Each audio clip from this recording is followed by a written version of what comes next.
can't you do? What won't you do? Nothing impossible. Nothing impossible. What can't you do? What won't you do? Nothing impossible with our God. You do not lie, you do not fail. What is hard for you to do? It doesn't exist. It can never ever exist. You do not lie, you do not fail. What is hard for you to do? It doesn't exist. It can never ever exist. According to your knowledge and your will for me, what you say you have done, I just need to allow. Viruses spread when you cough and sneeze, and the tiny droplets land on surfaces others might touch. You can help reduce the risk by coughing or sneezing into your arm or a tissue. Bin the tissue.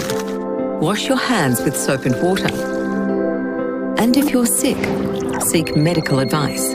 Together, we can help stop the spread and stay healthy. Visit. The private sector is people like you, me, everybody who is not part of government. Okay, and that's our stake. As these things are happening, businesses are suffering, jobs are suffering, people doing their petty trades can't go on. All right, so it is something that affects us very directly, and to that extent, we can't just leave it up to government to just solve. We all have to get involved to fix this problem. So what this fund is a private sector-led fund, structured very transparently to make sure that there's objectivity and value for money in all phases of it, and also ensuring proper accountability. So this was set up, and you have trustees there who have all collectively contributed cash and pledges of 11 million out of the 100 million target that we currently have. Okay, and we are expecting that we realize our targets.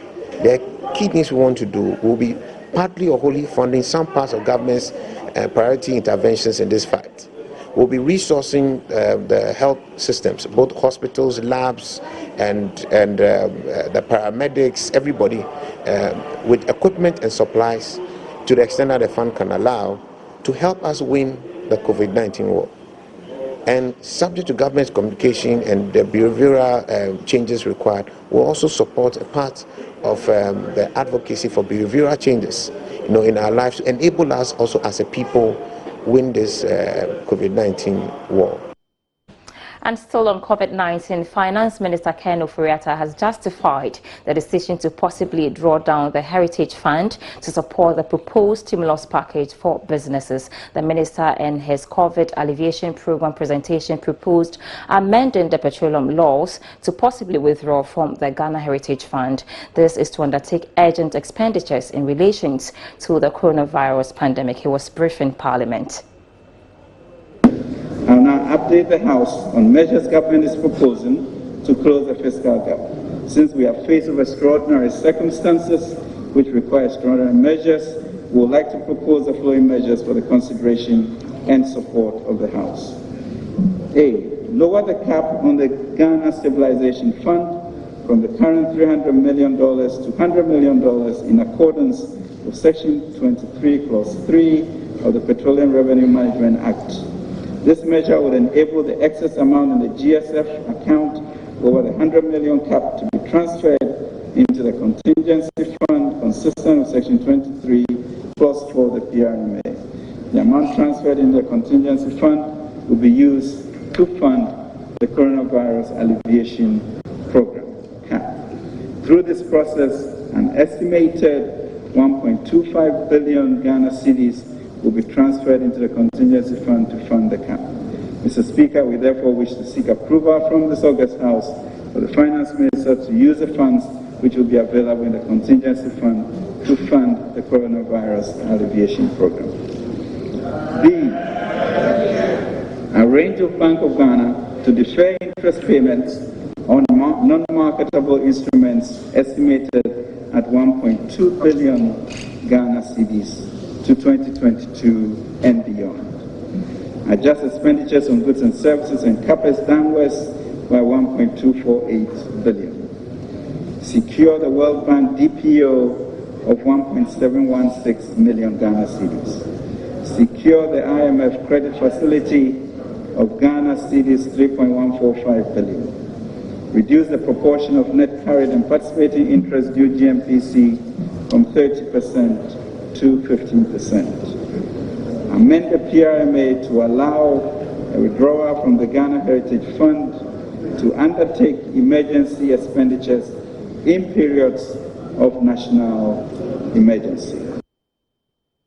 Away from the floor of Parliament, the country is set to receive $1 million capital injection into lab equipment for coronavirus testing. Co-founder of pharmaceutical company M Pharma, Gregory Roxton, who disclosed this to Joy Business, says 10 labs across the country will benefit.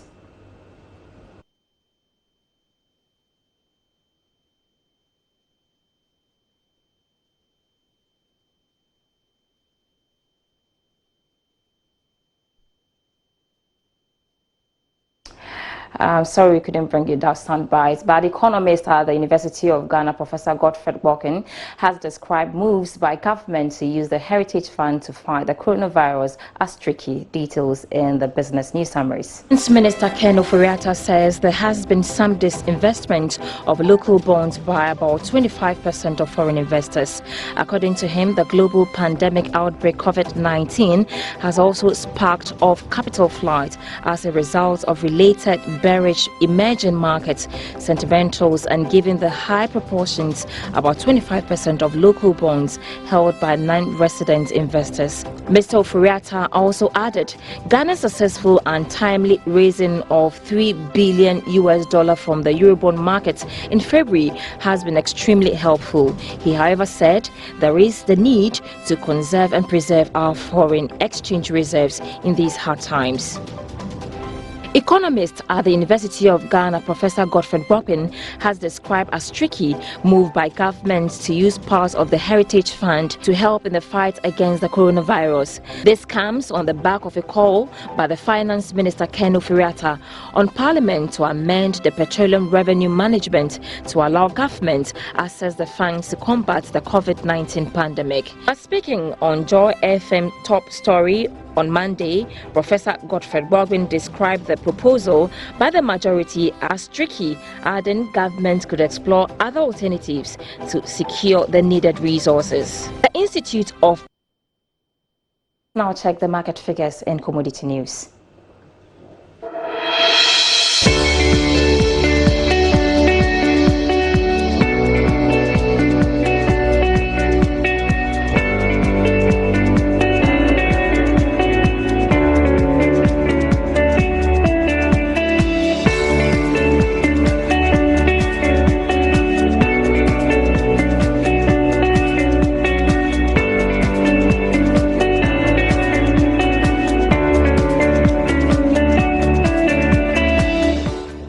And in news elsewhere, British Airways has suspended all flights from Gatwick Airport. I have details on our business news. British Airways will suspend all flights to and from London Gatwick Airport amid a collapse in demand due to the coronavirus outbreak. It follows EasyJet's suspension of flights after the government's advice against all but essential travel. Airways told staff it was facing a challenging market environment in unprecedented circumstances. The airline said it will contact customers to discuss the options. Pressure is building on Amazon and other delivery firms to improve protection for workers worried about getting infected with coronavirus. Some workers at U.S. food delivery firm Instacart and U.S. and Italian workers at Amazon have walked out complaining of inadequate protection. U.S. senators have also written to Amazon boss Jeff Bezos to express concerns. The companies have said they are taking extra precautions amid booming demand for delivery services due to the virus. And that'll be all for business tonight. My name is Sandra Esinam. There's more news on our website, myjoyonline.com/business. Stay tuned for more in sports. Celebrating 25 years of joy to our audience. The chief